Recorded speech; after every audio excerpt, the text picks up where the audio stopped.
أعوذ بالله من الشيطان الرجيم. قل هذه سبيلي أدعو إلى الله على بصيرة أنا ومن اتبعني وسبحان الله وما أنا من المشركين.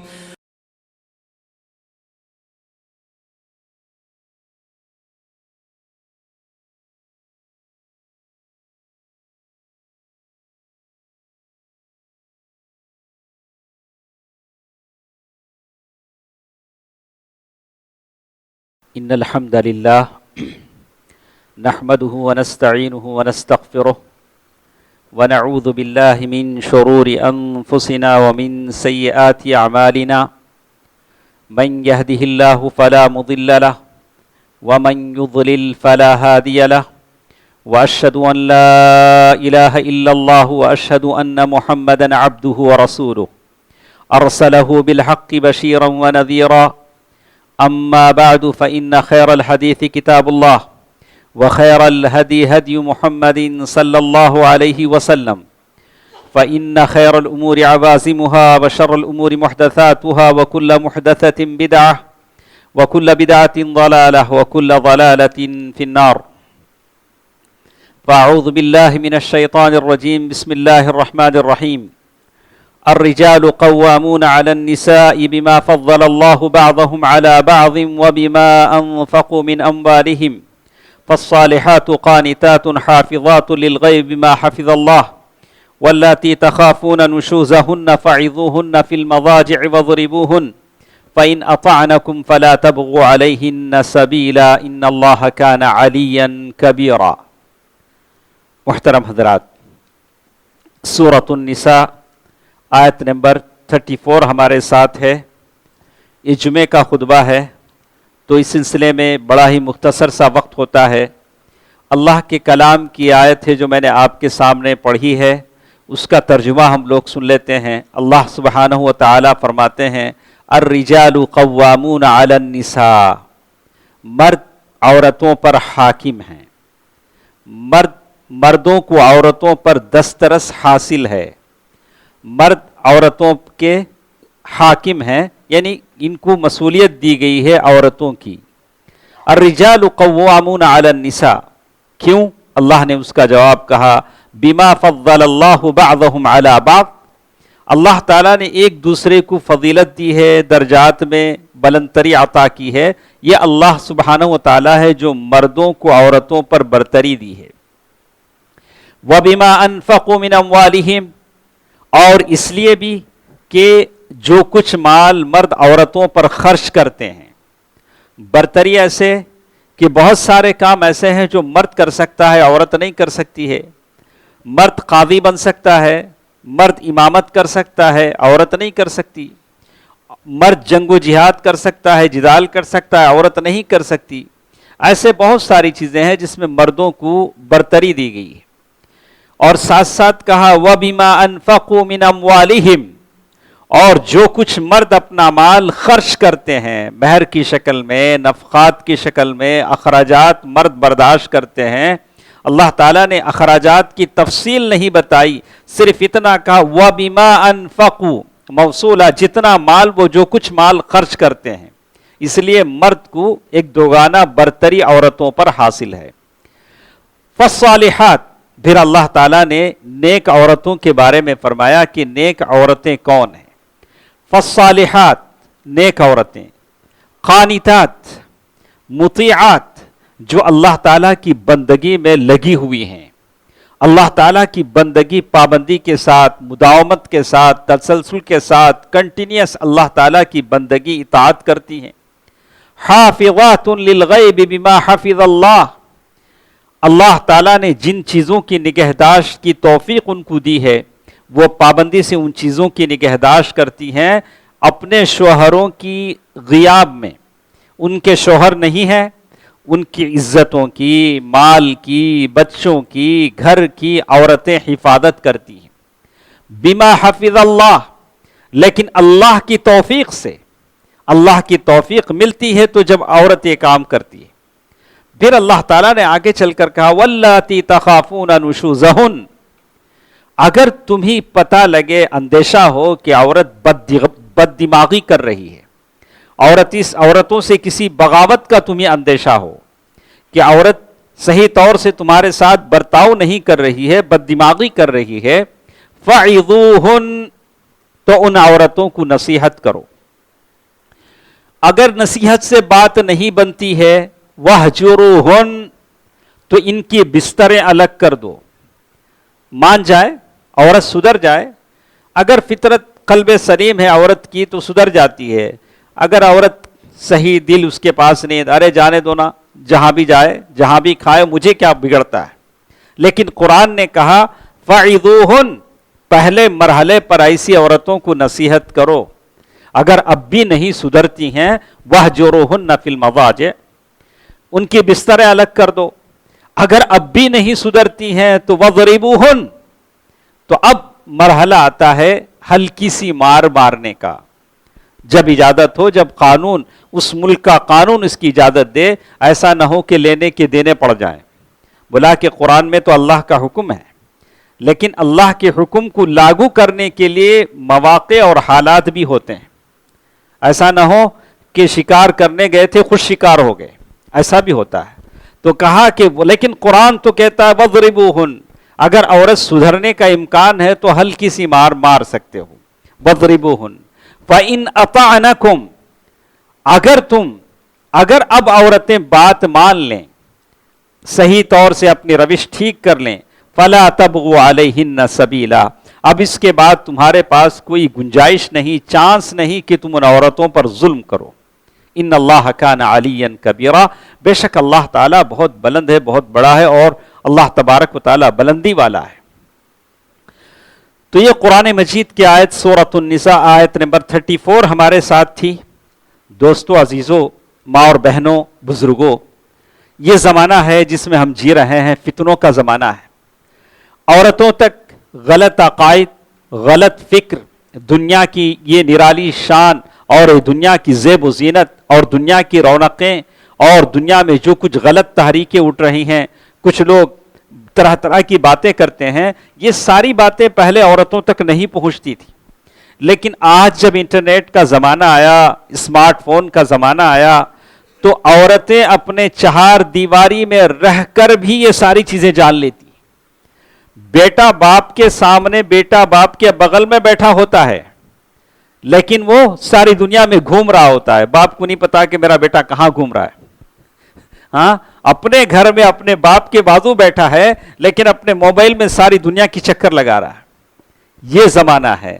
تو ایسے زمانے میں ضروری ہو جاتا ہے کہ علماء، دعات، واعظین، خطبہ قوم کو خبردار کریں، آگاہ کریں، مسلمانوں میں اویئرنس لائیں، ان کے اندر اس چیز کا علم پیدا کریں کہ آپ کے دین کو آپ کے لیے جاننا کتنا ضروری ہے۔ یہ سورۃ النساء کی تفسیر تھی جو میں نے آپ کے سامنے مختصر انداز میں پڑھی۔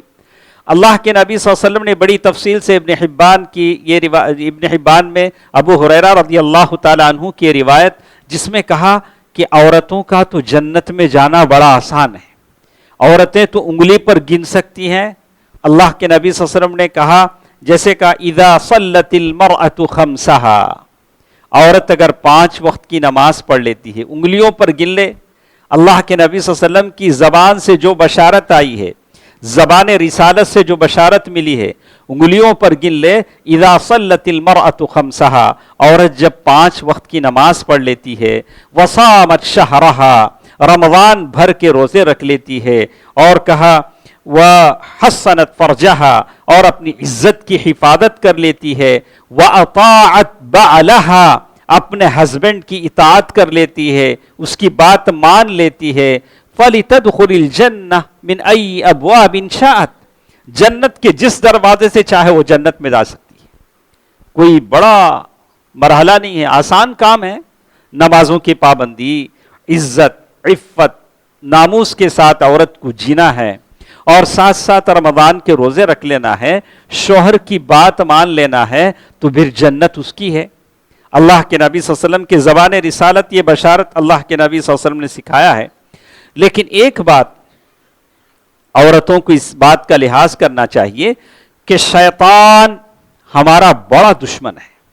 آپ نے اللہ کے نبی صلی اللہ علیہ وسلم کی حدیث سنی ہوگی کہ شیطان پانی پر اپنا عرش بٹھاتا ہے اور اس کے کارندوں میں اس کے چھوٹے چھوٹے جو شیاطین ہوتے ہیں اس میں سب سے بڑا انعام کا مستحق وہ ہوتا ہے جس کا فتنہ سب سے بڑا ہو.